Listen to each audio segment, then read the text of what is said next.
I'm going to speak the entire episode in Spanish. We're going to get canceled. Hola, ¿cómo está? El escano para. I think he's had too much caffeine. This man is tweaked already. Stop looking at me, bro.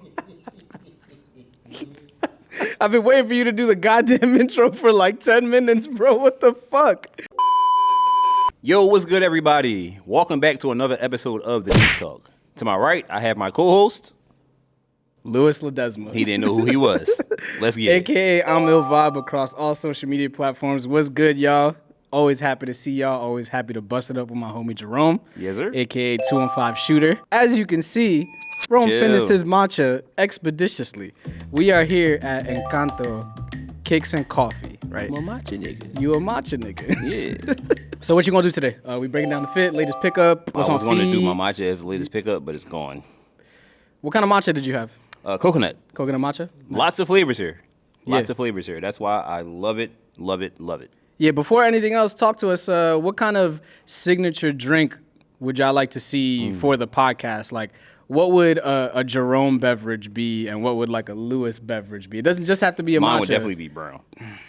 Damn, they got salmon flavored matcha? Get out. Get out. I'm going to break down the fit. Okay, bet. So we're going to start top down like a convertible. Vroom, vroom. I might swerve in that corner. Whoa, whoa. This is good to be a long episode. So on the Mata, we got USA Cap Kings. I forget the name of the team. You can read it for me. It's Easy. a Mets. It's not a Mets. Read it closely. I don't know what to tell you then. P's and Q's on the sweatshirt. My homie Brand on the pants. I'll link him. And then for the feets, because at the time of recording this, it is still Air Max month. Yes. Got the Air Max 90 Warhawk. The If you know, you know. Warhawks. Did you get those redone, like the sole? Yeah, shout out to my homie Kanatsky over in Canada. He actually did the sole swap and repainted because when I got them, they were like crumbled to the core. That's a clean repaint. Like, now did he paint the midsole too, like the actual mid panel? Like he repainted the leather. He on the redid upper? the entire midsole and So touched up this. Ah, and that's the, nice. So Yeah, so everything. it was even. That's good. That's a clean repaint right there. He really know it. He just got featured on Complex's podcast. He got featured? Featured. There you go. Nice. He just got featured on Complex's. You know, not the future because I can see the future. That's so Raven. What the fuck is wrong? But nah, No more matchas for you, bro. I need this energy on the pod every day, Yeah, bro. no, that's a fact. We do need this energy because you be low key slumped. You don't have your salmon power. We got to give you matcha Salmon power. power is crazy. So I am also gonna break down the fit on the Mata. We got our homie Meg. His Shout out to Meg. collaboration. He had the middle child. What team is this? Mariners. That one. Mm-hmm. Yes. And then for the top we have the Night Lab Fuse hoodie. It is a sneaky two-tone. It is a sneaky two-tone. It also glows. I know. I saw that part. Yeah. And then T-shirt, we have the Pretty Much Broke tee by Apothecary. Some of my favorite jeans right now. It's like a jean cargo, super baggy. It's from Coach. They had like a Coachtopia line, which was dope. And then I got my retro white cement 4s that are separating, but I need to give these a couple more wears before the new pair comes out. So this will probably be the last time they're on foot. They dropped the ball on that pair, bro. What do you mean? Because that's the Nike Air, right? Was that 16? 16 or 18? I think 18. I think 18. I think you're right. I think Yeah, 18. 18. Yeah, but the quality, grade A trash, bro. I mean, it's real. I like them. I'm okay with them, but that's just me. Compared to the Nike, the Jumpman version, which I think was That was like- 2012 or something. Yeah, 2012. 2012 was the last one before Yeah, that. that quality. If they would have put the Nike Air on that one, would have been cool. I see what you're Like saying. those, just But I heard the 2025 build is. I heard it's beautiful. Very nice. So they shout kind out of to that. model those after the newer builds of the 4s. Yes. Those are like straight crumble cookies, bro. In light of the first topic, right? Yeah. Obviously, we have some sneakers right here. Yes. So you got these from going to a special place in New York, Yeah. which had a former home that we all loved. If Yeah. you know, you know. Yeah. At least people on the East Coast on this side, right? I feel like the space wasn't just the East Coast thing. I feel like it had enough reputation to be like a. Well, I mean, as far as like being able to like see it or actually have yeah, been yeah, there, yeah. like Yeah, for sure. Unless you was visiting New York, you know, or if you're part of the culture, then you know what type of time it is. But yeah, like talk to me a little bit about that because I just saw videos and stuff Yeah. that you might have shared, but I didn't really have a chance to talk to you about the full experience. Yeah, for sure. So I was lucky enough to be invited out to 21 Mercer, also known as like Nike Lab, but now it is home to Jeff Staple and Staple Pigeon's like flagship store. Shout out to the Urban Syndicate and shout out to Adam, aka Chef Doomy. Shout out to them for allowing me to go and like basically represent the Urban Syndicate as a brand because they're trying to tap into the US market and like really just like create a new lane for like content, sneakers, and all that kind of stuff. So they gave me the opportunity to come through. So me and Kelvin, right, we were able to slide. We pull up, no line, right? I was like, bet. So we spin the block looking for parking, bro. The moment we park, line, we walk up, line was already OD. And it got to the point where like it was very, very reminiscent of camping out for sneaks, right? Like it got hostile because people were getting impatient, right? I was lucky enough to bring a couple things, not only for me, but for you as well. Right. Because my main mission was to like get something signed. I had met Jeff, I want to say at least a year and a half ago because I did a campaign for his Bacardi drop. And Oh, I remember that. I got to meet him. That's when the world was all sepia tone, when we wasn't really supposed to be outside like that.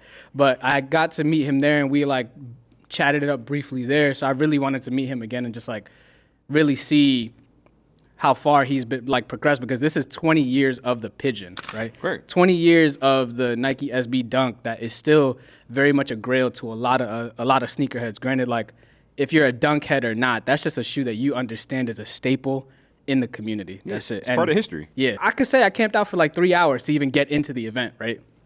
Because obviously with these types of events, there's friends and family, there's staff, right? So there was a VIP line, which I was a part of, and then there was also a GA line.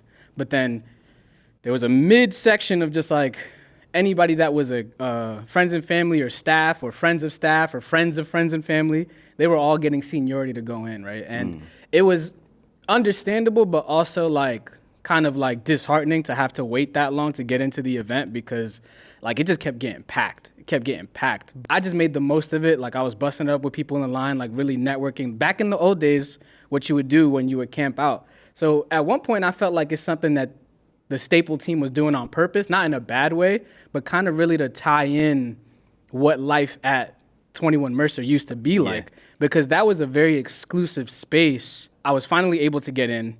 And my main mission was like, all right, I need to find Jeff. I just want to talk to him.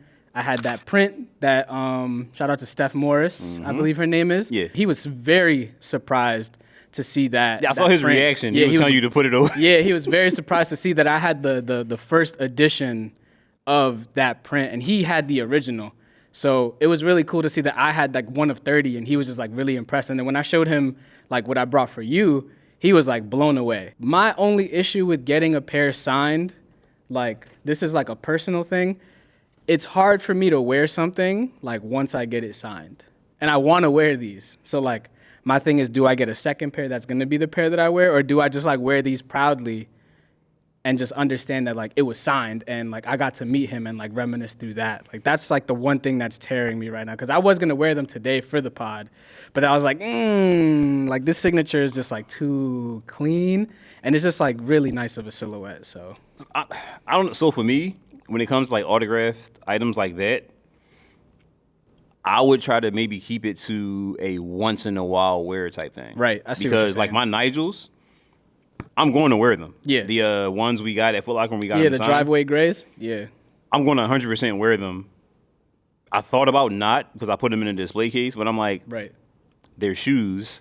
They're meant to be worn. They're meant to be worn. meant to be Yes, I got worn. them to autograph it, but I'm like, what's going to happen is at some point it's going to become unwearable where it's going to crumble and That is true. all that stuff is like true. that. And then once it does, Then what? I Then mean, you're not yes, really- it could still be a display piece, Yeah. but I don't plan to wear it to the point where I'm going to walk around New York for 5 hours. Like Yeah, for sure. casual day like today. You know, you home, you chilling, throw them on, come to the pod, chill, maybe go shoot your fit after or something like that. Go home, take them off, wipe them down, let them sit in the box or back in the display case for That is 5, true. 6 months, and then maybe bust them out again.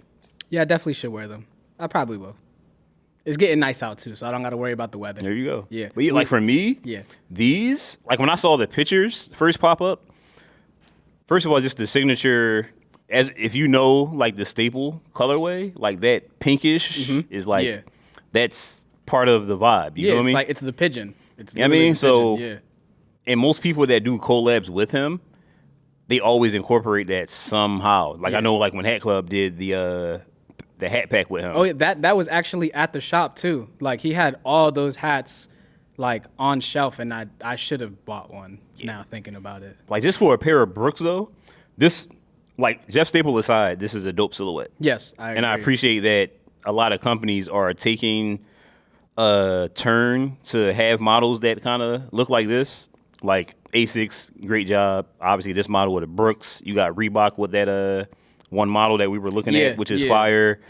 And a few other companies, like just doing their thing. And this is something I'm definitely going to spend a block on, probably jump on like a GOAT or a StockX or something, or just reach out to some people that might have copped at the event. Or as far as I know, they could be readily available somewhere sooner. Yeah, I Who feel knows? like what I really do like is how you said like these companies are going for like the more lifestyle running silhouettes and not like directly running looking shoes, because it's hard to create more of a lifestyle aesthetic when it's literally solely dedicated for running. Yeah. But- That bridges the gap. Yeah, So for it's like sure. if the technology is there, whereas though if I'm a runner, cool. Yeah. But they're making it to the point now where, like you said, whereas though I can technically go running, get back to the crib, and put them same sneakers on with a casual fit, and then go out and chill with the homies, and it's still gonna look good. This is literally a day in the life shoe that would be for every part of your day. Yeah, sometimes it's hard to style like a running specific shoe. Yeah. But Brooks and Jeff Staple did a beautiful job with the color combination and the model that they chose for this. Like coming home, I was so hyped to snap those photos that I did, that I put up on my page. They just look great, and that's something that I would obviously like. Yeah, print. bro.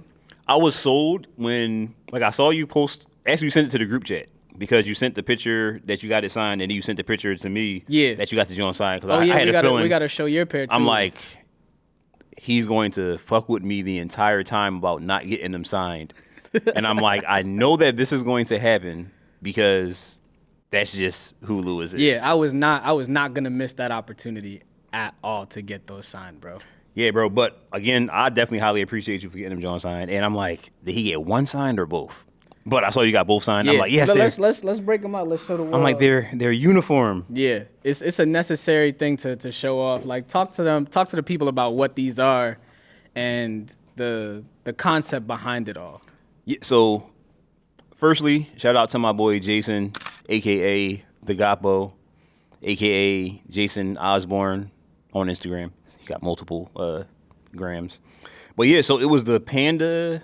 Pretty sure it was the Panda SB Low. Yeah. Right? The Panda Pigeon SB Low. And it was the Sports Illustrated Jordan 1 High. Okay. So he had the idea. He was like, yo, bro, like, we should collab on something. And I have this crazy idea. So, went to his house because he works out of his house. And he was just breaking everything down on how we can turn it from a SB and a Jordan 1 and combine it without it being either or. And the profile got kind of skewed a little because we put the SB sole on the Jordan 1, and the last was a little different between the two. Yeah. Slimmer profile in the SBs. Yeah. But we did it because it kept the OG undersole, which had all the detail. Mm-hmm. And then even like the pigeon, bro, like he cut that out and it like stenciled it out and then put the pigeon in here That's a beautiful touch. and bro. then like sewed it down. So it was like in the neck it's sewn, and I think in the tail. Okay. And then glue, so it was down on there. And then he had a ostrich for the swoosh, and then we did like little hits on the inside, like not for resale, Okay. sample, but he crossed it out to say staple. Oh, I didn't even see that. Yeah, bro. And then I'm not sure if you peep like on the tongue, like how I would say Nike SB. Yeah. He crossed out low, he scribbled it out, and so it's like Dunk Pro. And then same thing with this one. The other one, it just say a staple. Damn, I should have shown Jeff And on all the other those side, details. it's I didn't boring. know about those. Those are fire. And the crazy part is, he probably doesn't remember. These got so much love because he condoned them. Yeah.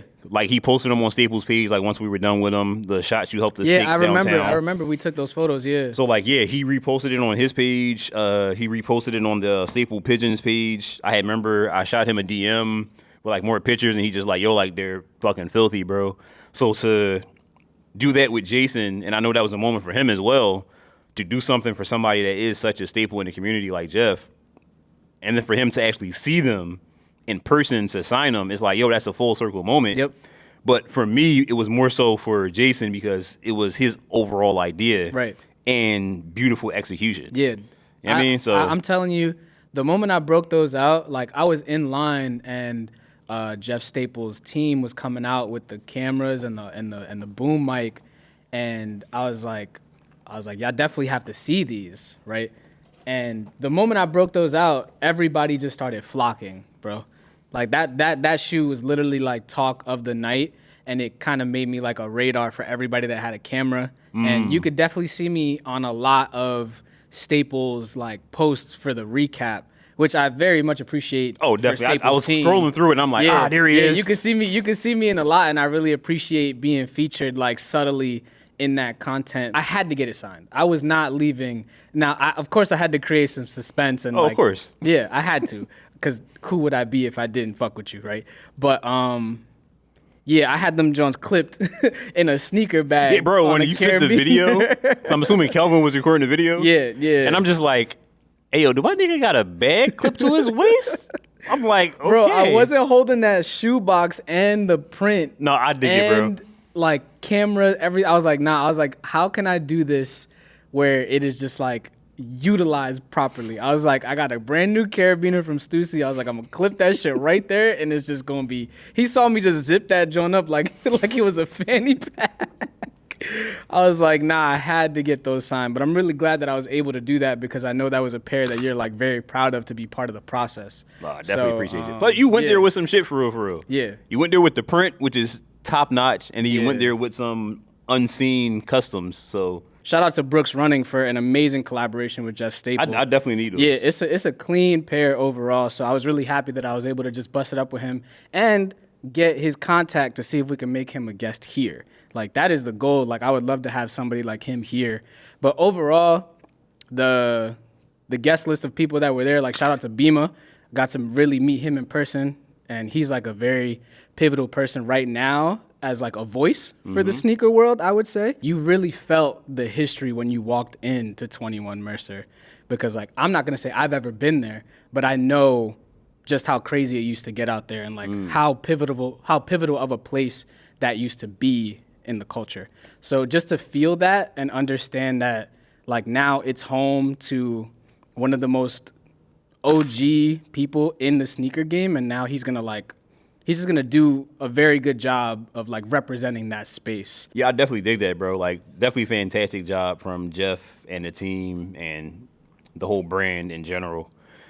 And I remember you were saying like kind of like almost like the nostalgia of everything from being at Mercer. Like, have you ever been inside before in the past? I have not, no. Okay. I've always wanted to, but I just never really had the opportunity. That was about to be my next question. Like, how did it look seeing it now versus... I mean, you would know. Like, you built it. Here we go. Okay. All right. So we're going to move on to the next portion, which I just wanted to bring up because I noticed, like, how he was marketing everything. Yeah. Like, to build the anticipation for what he was doing.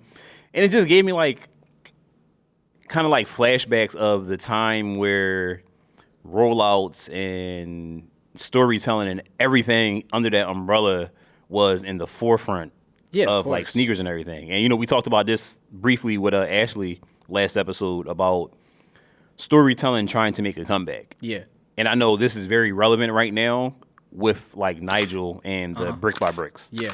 Well, first of all his rollouts from the RMs up until now have been very thought out and tasteful, in my opinion. I agree. And it's brought the love back for me, bro. Like, I can't speak for other people, but just seeing how everything is there, and it's not just a story, it's very relatable, especially for the people that are a part of the culture in the way that he is. Yeah. You know? Yeah. And even I think the one video he was talking about like what a brick is to him. Yeah. You know what I mean? Yeah. Like that was just dope, bro. And shout out to Nike's Jordan brand for taking that initiative. I don't know if it was his idea or theirs, but whoever it was, whoever's in that department doing these rollouts right now, great job. Keep at it. You deserve a raise. I'm loving it. You're loving it. Yeah. And I'm pretty sure a lot of other people are. And that shoe did numbers. So I said it in the last episode with Ashley. These sneaker brands right now are doing a great job at keeping our age demographic loyal customers, right? They are doing what they need to do to keep us intrigued because they're realizing that the younger demographic isn't really like buying as much of retail stuff, right? So it's very smart to tie in ways of the old, like the storytelling that we're so used to, like the nostalgia is literally the forefront of all of our purchases recently. So to have Nigel create a nostalgic rollout where the brick by brick has to do with like his come up in New York and the resiliency of him growing up and his family, even like going to the shop that he used to shop at, and that was where he did a rollout in New York. Like all that kind of stuff plays pivotal parts in a campaign drop because we can relate to that stuff. Like a lot of people were like, damn, I remember shopping at that spot. I remember going to that location, and it makes you relate to Nigel on a scale that a lot of people can't because he, at the end of the day, he is a celebrity and he is a well-known person. But when you can break down that barrier of making him feel like he's just an average human being and very relatable to everyone else in the world, sold. It doesn't matter how much that product is at that point. Once you have someone hooked onto the story and you have them hooked on to how they can relate to that person and not the product, you have a guaranteed sale. Like the moment this opportunity was brought to me with Jeff Staple and like the 20 years of the pigeon, right? I was like, holy shit.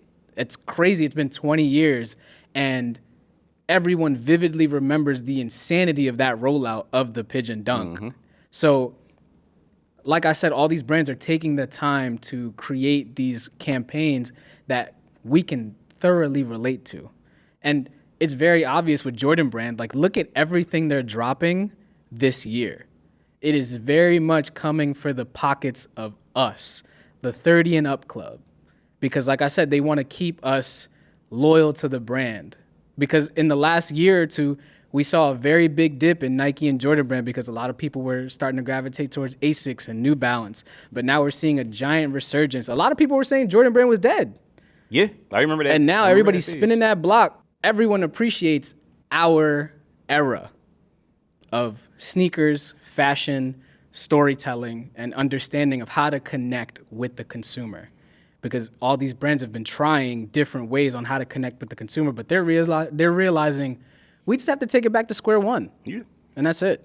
You know who's actually been, I just thought about it, who's been doing a great job with that? I feel like it started with Adidas and their rollout with Anthony Edwards and the AE1. Oh, yeah, for sure. Because that was very reminiscent of, like, the old times where the basketball campaigns and the sports campaigns in general were very much broken into multiple segments. Yeah. Or you may catch the commercial the first time, which was the entire commercial. And then after that, you don't get the full commercial. You just get 4 different versions that spread out over TV. Yep. Type time. And I don't know, bro, like, I'm just now thinking about, like, the Little Penny, how they did that, and, like, the Grandma Ma rollout with Larry Johnson, and how they had the, like, the Nike basketball commercial with, you know, them, they was making the beats with the floor screeching and dribbling the basketballs. Like, bro, like, that was a time, bro. Yeah, that was a time, for sure. And I feel like getting back to that, and I know a lot of people will say, like, oh, well, we don't really care about that but so much, especially, like, the younger demographic.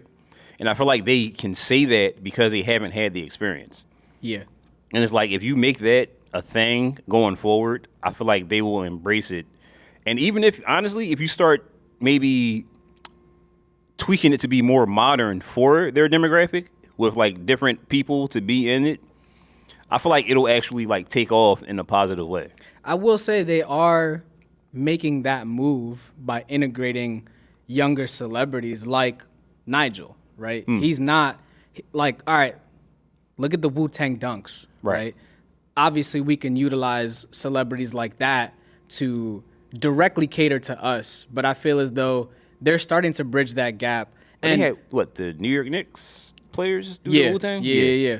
And, like, to circle back to the AE1s, that is a perfect example of if that shoe didn't have the campaign rollout that it did, it would have sat. That is, in my opinion, that's not a shoe that you see on shelf and you're like, damn, I need that, right? Like, in my opinion, that because it's a straight up basketball shoe that you would have just seen as like, all right, I need that to hoop in, right? Like, let me try this to hoop in.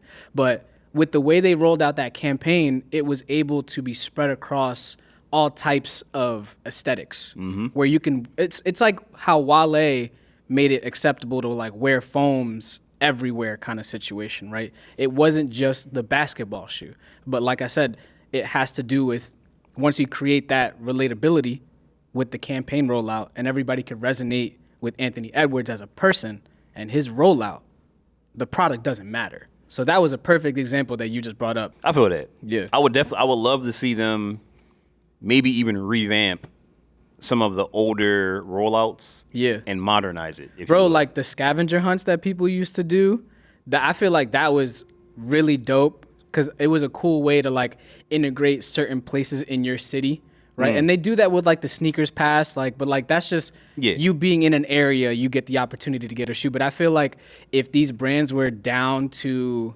like collaborate with small businesses in an area and like bring back like a scavenger hunt kind of situation, I feel like that would be great for all communities and be a good way to get a wider network of people that aren't just like into sneakers. Because like say Nike and Jordan brand used Encanto as a location for like a scavenger hunt and like you had to find the shoe on the shelf and take a picture with it or like request a certain matcha kind of situation. Now you're gearing people to come into a space that would greatly appreciate more foot traffic, right? So something like that I feel like would be really dope because I remember the scavenger hunts like Ubik used to do it a lot. Lapstone and Hammer, I feel like they did it a couple times.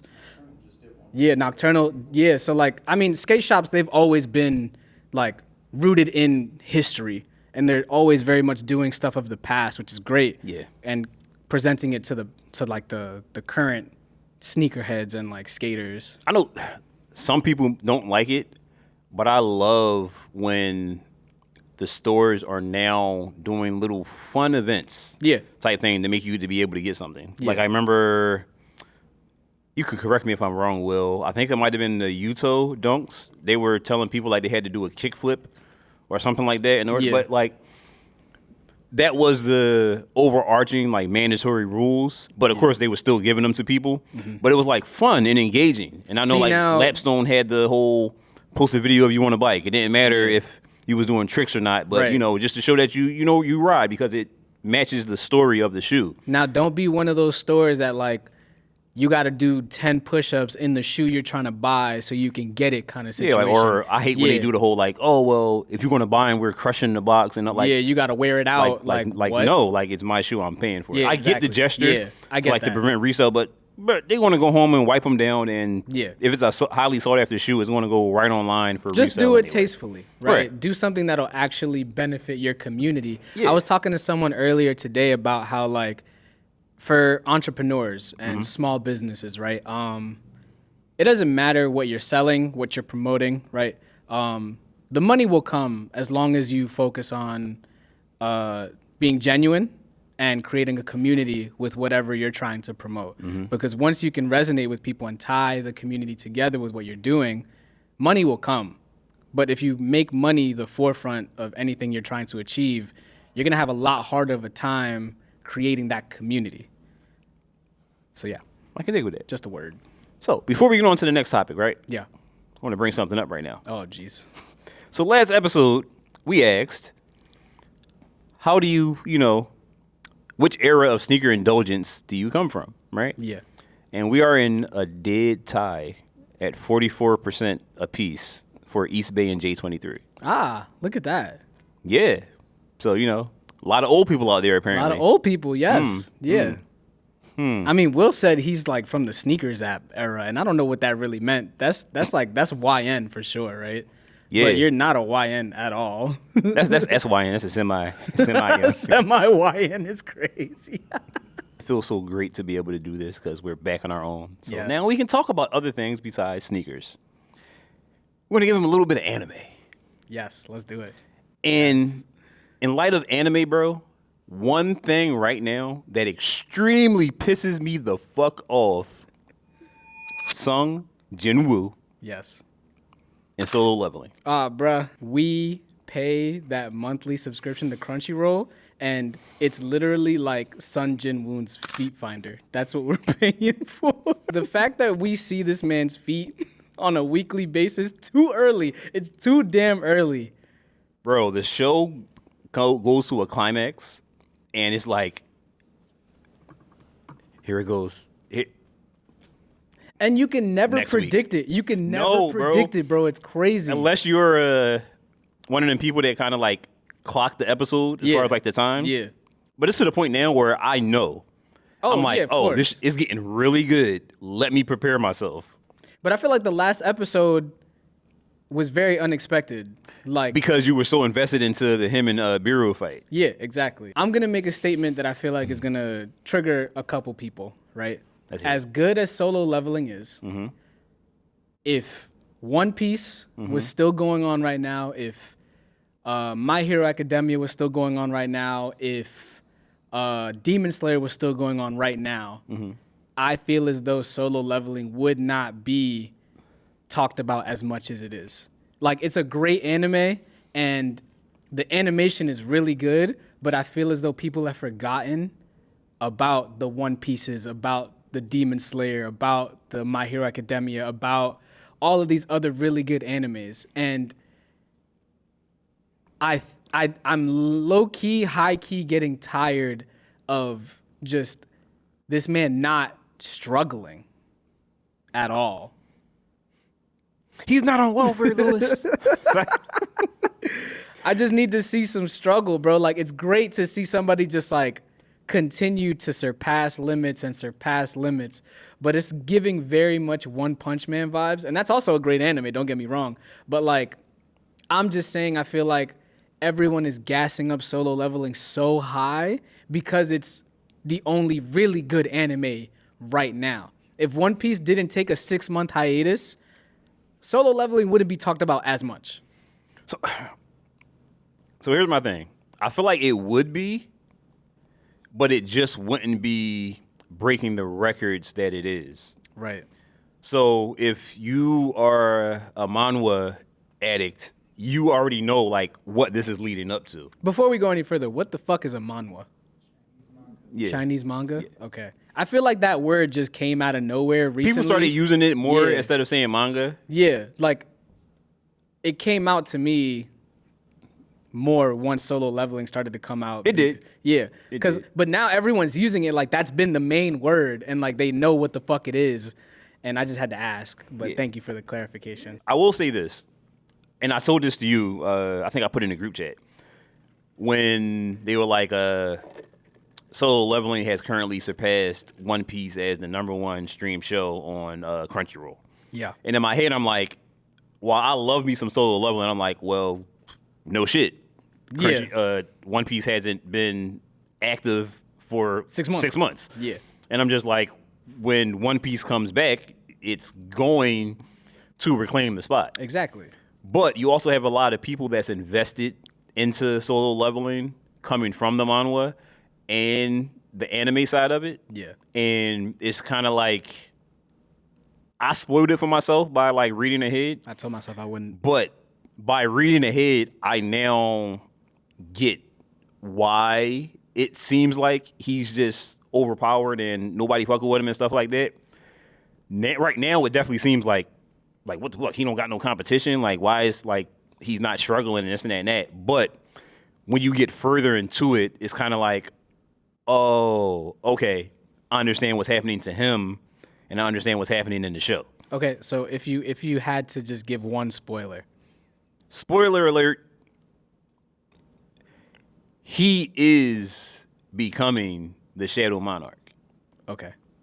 And that's all I'm gonna say. I will say one thing I didn't like about the anime community was when this man finally achieved the goal that he had set out to achieve from the very beginning. Y'all all hated that episode and y'all gave it a thumbs down. What is wrong with y'all?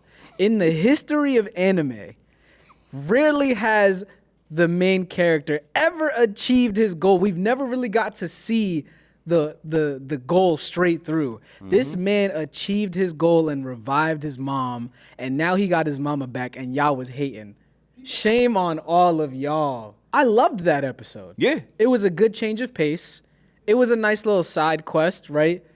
But being able to see the protagonist finally achieve his goal, that was like a complete me piece, right? I was very happy. And to see all those negative remarks, y'all all need I think it was the something. lowest ranked episode Yeah. in the entire season. Yeah, it got more than 1,000 thumbs down. And like, bro, let the man be great. The part that got me, bro, is that I'm so used to things going wrong that when he gave his mom the medicine, I swear, bro. Yeah, we thought I'm it wasn't like, gonna work. She's gonna wake up and then die. Yeah, yep. Or something. Yeah. Like, I'm like, something is gonna happen bad where he's gonna be like, yo, I just did all of this, but I got to speak to her one last time before she died or something. Yep. Especially when the way they said it and like the moonlight is They showing. I'm knew like, what they was doing. I'm like, yo, this is fire, but she about to die. And the fact that she went home and everything, I said, well, wait a minute. He actually did what he set out to do. He did it, bro. And like you said, the fact that people were upset, I'm just like, how many times does a main character, like you said, say, you know what? Never. I'm going to go do this. But besides Naruto, give me another. Look at how long it took Naruto to get to facts. Hokage, right? But give me, who's the first one that comes to mind? Give me a protagonist that achieved the goal that. I mean, technically, you could say Goku refused to be a father and he was very successful. He was very successful in letting The someone fact else raise that his that's kid. your example already says enough. Yeah, you're right though, bro. yeah, Like nobody has like on the popular scale of things of setting out to do something. There's usually this long, drawn out road to get what they want. Yep.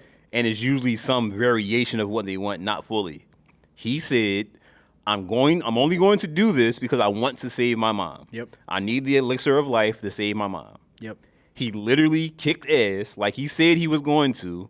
And it was dope because they had him get to a point where he realized, I'm not strong enough. I need to go back to the basics and do X, Y, and Z and then go back. He did everything he needed to do and saved his mama. Yep. And when they were going to the island, when they recruited all the hunters, he was like, I'm good. I'm gonna stay with my mom. I'm gonna go have dinner with my mom. Nah, Fuck y'all, facts. good luck. But he was smart and attached the shadows to these niggas. But at the same time, he was like, nah, y'all be good. But the fact that he was sitting on that ledge, watching every single one of them get their ass beat, bro. Oh, all right. So here's the thing. From the manhwa, you realize, so he wasn't actually sitting there and watch everybody get fucked up. Okay. So he can't watch through the shadows. He can like feel and detect them, so he can be able to exchange with them. So he noticed when the one bull shadow, like the shadow that he attached. Right, the leader of the the hunters Japanese. from Japan. Yeah, right. yeah. He said he couldn't feel his shadow when he Yeah, watched that exactly. way. He knew. So that's probably when he realized. So he remember when he was sitting up there, he had his phone, so he was watching the broadcast. I remember the okay. broadcast was 10-minute delay. Oh yeah, definitely. So was. that's why he popped up late. Okay, Because that the makes sense. crazy of the internet was like, yo, we just realized.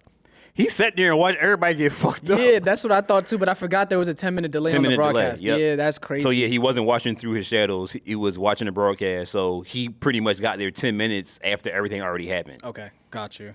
Yeah, in terms of the Biru fight, I do feel as though the fight that he had with that level 100 Demon Lord to get the Elixir of Life, I think that was a better fight overall than the Biru fight because there was actually some struggle in that fight. Because with Biru, he didn't even have to utilize Igris or anybody unless it was to take care of the army of ants, right? But with that Demon Lord, with the fucking dragon, he had to actually get a left and right bumper assist from Igris and Tank and everybody to even like bring him to the ground. I get it. There was like more than one person that he had to fight. It was the Demon Lord and the dragon, but at the same time, there was a lot more struggle in that fight. I liked that fight a lot more than the Biru fight. So you got to remember, he struggled in that fight. So first of all, who he fought was actually one of the monarchs. On the dragon. I forget his name, right. But he was one of the monarchs. And you'll realize later on that he fought almost, not necessarily a clone, but almost like a clone of the actual monarch. So power level way down to what it actually is. So if it was the real person, he would have got washed. Okay. Yeah. Felt. But the Biru fight, technically, he really did get his ass whipped because per solo leveling, as always, the system gave him last minute upgrades. Yeah, literally as the claw was about to hit his pupil. Because realistically, what was that mutilation skill. Mutilation skill. If he didn't max that out at the time, that was it. First of all, this man was leveling up mid fight, which was wild. And animation was great, but I saw a lot of people like saying that once you see animes do like the scribble lines to insinuate people are moving that fast, that's when you know it's not a good anime. Nah. Like, man, you ain't about to tell me that Zoro. Oh, bro, that's another thing I wanted to bring up. People forget about how beautifully animated the Zoro King fight was. It's because we're on Egghead, so they're forgetting about what arc was that? Onigashima? Yeah. But Wano arc. They're forgetting about Wano arc. Yeah. Like, it's just, I was literally just rewatching that Zoro fight, and to this day, remember how I told you the Broly movie was probably the only movie that I can like really say still has me to the edge of my seat because of like the animation and the fighting? Zoro King fight is literally, obviously there's a lot more that's up there, but I've been seeing so many people compare like previous fights, like the Wind Hashira? Not the Wind Hashira. What's his name? Yeah, Tengen. Yeah, like that fight. Oh, fighting the Upper Moon. Yeah, fighting the Upper Moon. That shit was insane too. But like, people quickly forget. Yeah. They pivot to what's popular and what's happening right now. Yeah, for sure. And I get it. But it's like if you're a realist and or a purist, it's like, hey, just because something new and dope came out doesn't change how great something else was. Yeah, exactly. Like the Biru fight, fantastic. But I can also say one of the favorite fights in the show was his fight with Igris. Yeah, like that was badass. Insane. To me personally, the Igris fight and the Biru fight to me was better than him fighting the bull with the dragon. Okay. To me, because of everyone has their different how everything went as far as like not necessarily the struggle, but the vibes of everything. Yeah. Like Igris had that whole, oh, you want to throw hands?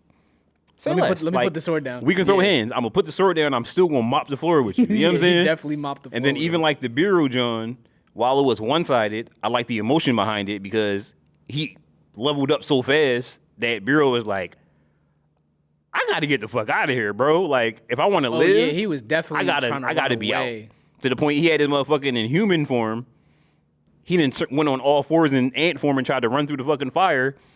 And he kind of like grabbed him and threw him down. And bro, the way all those hunters were baffled when Jinwoo pulled up, like it's a beautiful storytelling anime. And like I said before, they've done a really good job at keeping us on our toes. No pun intended, because we see the niggas' feet at the end of every episode. But like literally keeping us on our toes and at the edge of our seat because we know it's such a short-lived anime, right? And now, at the time of when this airs, we would have already seen the last episode. Yeah, the season finale, which is painful to say because we all want more. And I'm probably going to have to read the manhwa because I don't think I'm going to be able to wait. We're in a good position with anime. Okay. So you have Solo Leveling ending. One Piece is back. Yes. What, next week? So that's Fire Force is coming back. Fire Force is coming back. Yo, did you see the Devil May Cry anime that's coming out on Netflix? Oh my God, I cannot That's going to be gas, bro. We already got season 3 of, was it Blue Exorcist? Yeah. You got, I think September, the last season of My Hero is supposed to be coming out, I believe. Yes, sadly, but yes. You got things we're getting a different iteration of My Hero soon, right? It's like the Vigilante. My Hero Vigilante. My Hero Vigilante. Yeah, we're definitely getting that. I heard something about Airbender coming back too. Avatar: The Last Airbender. They're coming back with something with that too. Yeah, bro, it's so much. So it's like while one thing is ending, other things we're are getting coming more. back. And Yeah. like you said, Fire Force. Oh my God. I've been rewatching Fire Force and I literally forgot how amazing sound design that anime had. I cannot wait to get to the Benimaru fight, bro. Yeah, bro. They had the whole, what is that? It was like an anime page I follow. They were showing the best sound effects. Yeah. And it's crazy because they left that off. Really? And the comments filled up like, so we just gonna pretend We forgot like about Benimaru? The Yeah. Benimaru joint like Facts. didn't happen. Bro, you know how happy I was when I was in Japan and I saw like he was like the staple image of like representing like firefighters in Japan. Like they had him like all over Japan, like stating like there's a firehouse nearby kind of situation. Nah, that's gas, I was like, y'all know, it's so beautiful, bro. Yeah, bro, that's gas. But all in all, like to tie into what you said earlier, I don't feel like some animes are on par with Solo Leveling, but then again, it's some that I do. Like I definitely feel like once One Piece is fully back, that'll retake the crown. Yeah, of Because I feel like that fan base is just, it's too big of a fan base for Solo Leveling to compete with, I feel like. Now, My Hero, I don't think that, like granted, that is like super crazy, but I don't think that will top Solo Leveling when it comes back out. All in all, I do feel like, to me, the anime that is for sure going to knock Solo Leveling back down a spot will be One Piece once it fully returns. Oh my God, hell yeah. We saw a sneak peek of the trailer. Bro, just that Luffy- one scene of Luffy with Conqueror's Haki kicking, was it Kizaru? Yeah, Kizaru. Yeah. Bruh. That's going to be insane. It's going to be, I cannot And wait. then I'm like, I don't remember this from the, well, actually, I stopped reading the manga. But it looks like Zoro was fighting Luigi from the trailer. So I'm One- gonna Google that. One show I do recommend people to watch is on Netflix. It's called Pantheon. Bro, I don't know if it's actually an anime, but it is an animated series.